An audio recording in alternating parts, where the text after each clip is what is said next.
Penggunaan analisa regresi tidak terbatas pada ilmu teknik ya, namun juga bisa digunakan dalam ilmu bidang lainnya. Suatu permasalahan dalam bentuk data yang tersebar tadi yang sudah saya jelaskan ya, diwakilkan oleh salah satu bentuk-bentuk regresi. Misal untuk bentuk linear, ya linear yaitu bentuknya ini y sama dengan a plus bx. Kemarin udah belajar terkait masih udah belajar terkait linear dan non linear. Kalau masih errornya tinggi, itu alternatif terakhir yaitu polinomial. Ini contoh gambar regresi ya. Jadi ini ada dot-dot ya. Ini titik-titik ini merupakan data.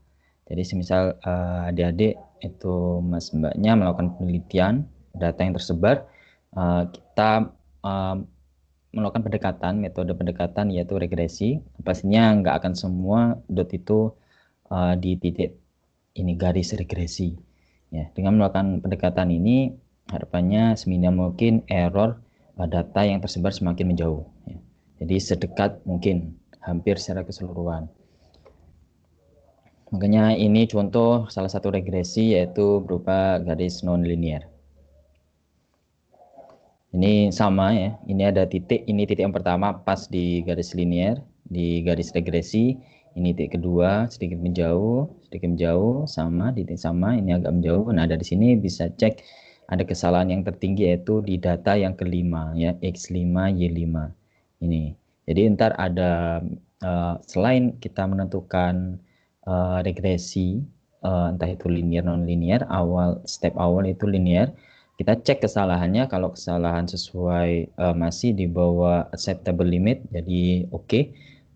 Otherwise kebalikannya, kalau lewat dari acceptable limit, jadi kita step selanjutnya yaitu regresi untuk non-linear. Begitupun ketika non-linear masih belum, errornya masih kurang atau masih di atas dari limit yang telah ditentukan, maka alternatif terakhirnya itu polinomial. Ya, jadi metode ini memiliki tujuan membuat kesalahan atau error yang terjadi sekecil mungkin data yang tersebar ya, seperti gambar tadi nomor 1 dan gambar nomor 2. Caranya dengan mengkuadratkan kesalahan. Jadi dari kesalahan tadi salah satu data dijumlahkan dengan data yang lainnya ya, masing-masing selisih data yang sebenarnya dikurangi data ini ya. Makanya dari sini kesalahan itu sebenarnya ya tadi ya, dari gambar yang kedua ini udah jelas kesalahan itu selisih dari ini kan data aslinya ini ya, Y5. Nah, ini data Y garis regresinya untuk X yang sama, X5. Ya. Jadi nilai ini dikurangi nilai ini, dikuadratkan. Semua data, kalau contoh gambar 2 ini ada 6 data. Ya, semua data sampai data ke N. Setelah itu, ini dikuadrat ya.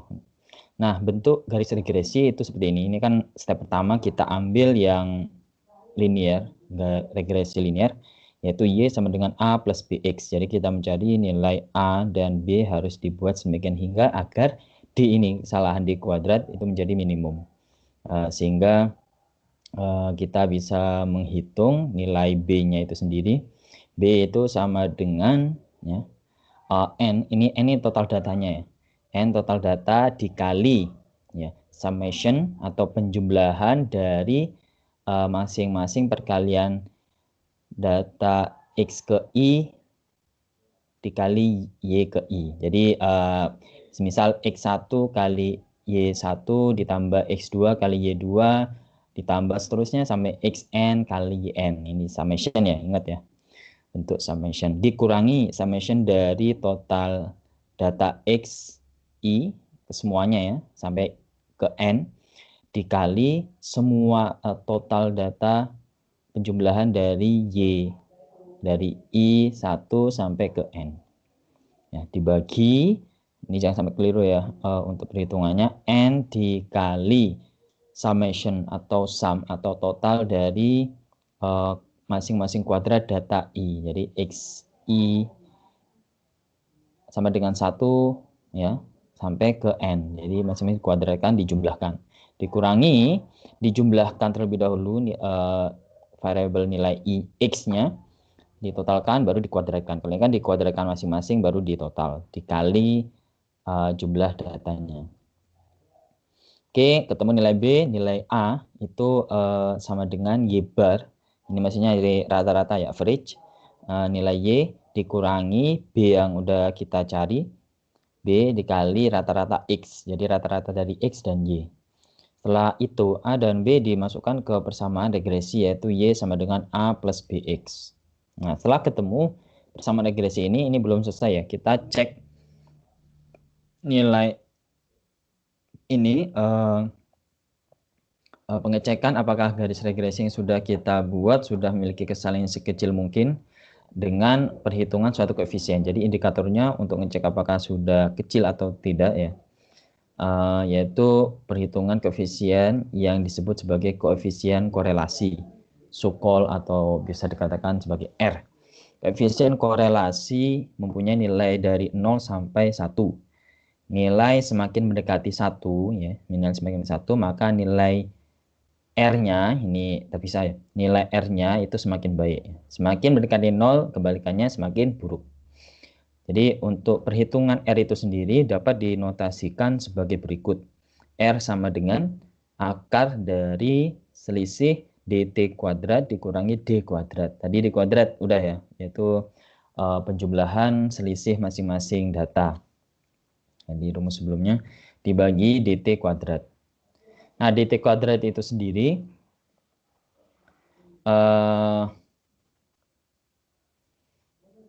ini STD, standar deviasi, yaitu penjumlahan summation dari I sama dengan 1 sampai ke N ya, dari YI masing setiap data Y itu dikurangi rata-ratanya Y bar ya, atau average atau rata-rata dari nilai Y itu setiap data Y itu dikurangi nilai Y-nya dan masing-masing dikuadratkan ya.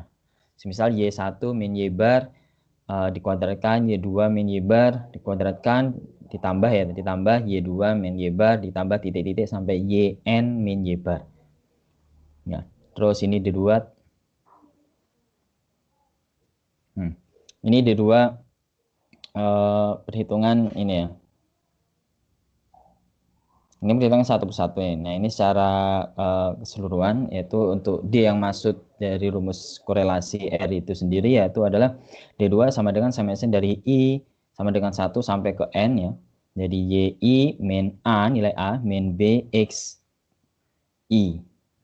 Nah, XI atau X sub I. Itu perhitungan perselisihan YI min A, min B, XI. Ini dikuadratkan ya, setelah dilakukan perhitungan. Untuk setiap data I sama dengan 1 sampai ke N. Langsung contoh aja ya, untuk lebih jelasnya. Jadi pertemuan kali ini saya bahas regresi untuk garis linear terlebih dahulu ya. Untuk selanjutnya yaitu nonlinear sama polinomial ya. Dilihat dari waktu pertemuan ya. Ini jadi pertemuan ke 11. Nah, ini tentukan persamaan garis yang mewakili data berikut. Ini ya, semisal ini ada data nih. Data X yaitu 4 dengan nilai Y30, X6 dengan Y18, X8 dengan Y22 dan seterusnya sampai X28 dengan data Y8. Jadi ini ada persebaran data ya, X, Y.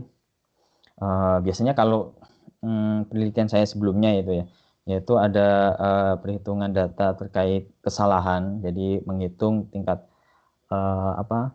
error. Nah, ada persebaran error ketika data X ke 1 ini sekian, nilai Y-nya sekian dan seterusnya ya. Atau ini biasanya jadi input, ini data outputnya. Ya, ntar kita analisis ya. Apapun bidangnya sebenarnya nggak hanya teknik ya. Ini dari contoh data tersebut ya.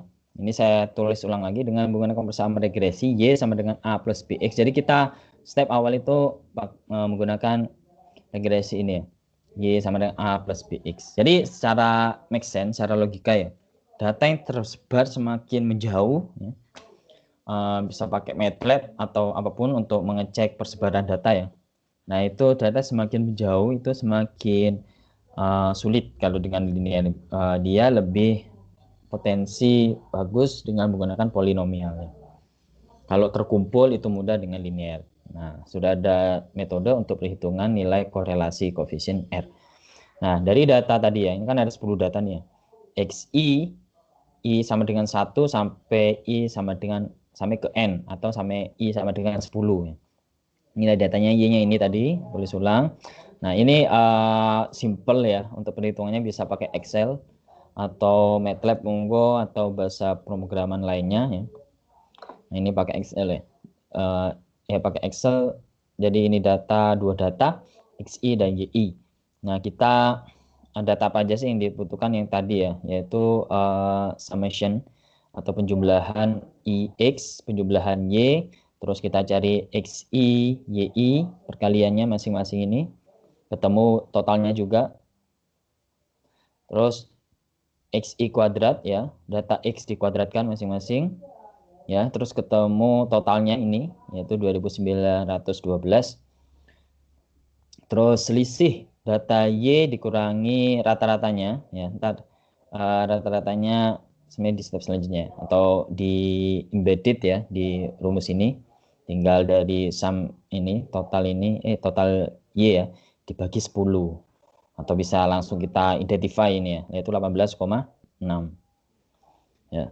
Jadi YI dikurangi 15,6 dan seterusnya sampai Y ke N.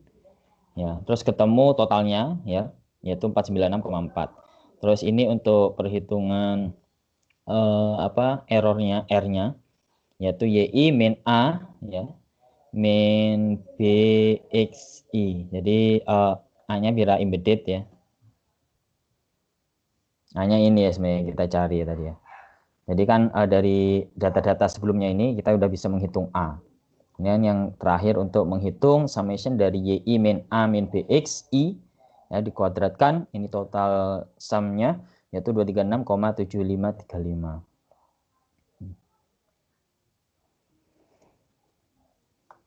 Oke, ini ya untuk detail perhitungannya.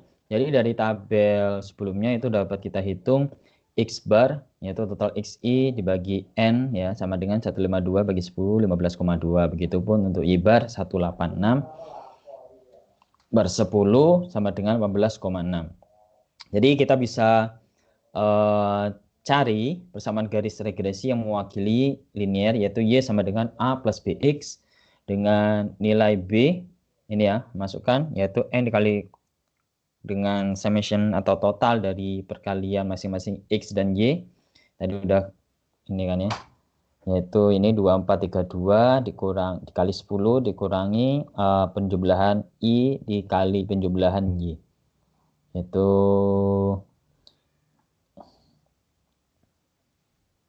ini ya tinggal 152 dikali 186 ini 152 kali 186. Terus 10 total datanya 10 dikali summation dari masing-masing I dikuadratkan ya, yaitu ini. Nah, ini yaitu 2912 ya dikurangi jumlah total dari data X, setelah itu dikuadratkan yaitu 152 kuadrat ya. Baru ketemu B-nya min 0,6569. Terus kita cari A sama dengan Y bar ya. Y barnya 18,6 dikurangi B, ini B min 0,6569 dikali X bar 15,2. Ketemu 28,5849. Dari perhitungan A dan B ini kita bisa tentukan persamaan garis linearnya yaitu Y sama dengan nilai A-nya ya. 28,5849 dikurangi 0,6569 X. Ini belum selesai. Setelah itu kita cek dulu ya. Kita cek dulu apakah nilai tersebut mendekati angka 1. Tadi kan tentang angka R-nya itu dari 0 sampai 1. Semakin mendekati angka 1 dia semakin baik regresi untuk mewakili persebaran data tersebut. Sebaliknya, kalau mendekati 0, dia akan semakin buruk. Jadi, semakin jauh dengan 1, kita lanjut ke step selanjutnya yaitu menggunakan regresi non-linear. Kalau masih buruk juga, alternatif terakhir yaitu menggunakan regresi polinomial. Nah, perhitungannya ini ya tadi ya, dt kuadrat sama dengan summation dari YI min Y bar dalam kurung kuadrat untuk data I sama dengan 1 sampai ke N. Tadi datanya 10 ya. Ini kan YI, ini udah hitung tadi ini ya. YI min Y bar. Dikuadratin. Ini dengan Excel. Terus ketemu summation-nya ya, yaitu 496,4. Terus kita cari D ini, D kuadratnya, summation-nya 236,7535. Ya. Setelah itu kita cari R-nya, R sama dengan akar dari dt kuadrat min d kuadrat per dt kuadrat. Dt kuadratnya ini dikuadratkan, dikurangi ini 236, sekian, kuadratkan, dibagi 496,4 kuadrat. Itu setelah itu pembagian di akar, hasilnya 0,7232. Dari hasil nilai R ini di atas ya, dapat persamaan garis regresi yang diperoleh dengan regresi linear belum memuaskan. Jadi ini masih bisa dikatakan masih menjauh. Jadi bisa mencoba lagi step selanjutnya, yaitu regresi non linear, sehingga perlu dicari dengan regresi non linear ya. Oke. Jadi pertemuan kali ini pembahasan yaitu regresi linear, akan kita lanjut bahas regresi non linear dan polinomial ya. Polinomial yang complicated ya, untuk data yang paling complicated itu alternatif terakhir, bentuknya dia persamaan kuadrat dan seterusnya, bisa persamaan pangkat 3 dan seterusnya. Oke, itu dulu pertemuan kali ini ya. Saya tutup. Untuk diskusi yang bisa kita diskusikan lewat di grup WA, baik itu PM kapanpun ya, 24 jam. Selama saya masih ada kegiatan akan saya balas setelah kegiatan selesai. Jadi ini saya mau agar bisa mengakomodasi bagi teman-teman yang kendala internet atau sinyal error ya. Ya ini dulu, saya tutup dengan doa kepada Alhamdulillahirobbilalamin. Subhanakallah.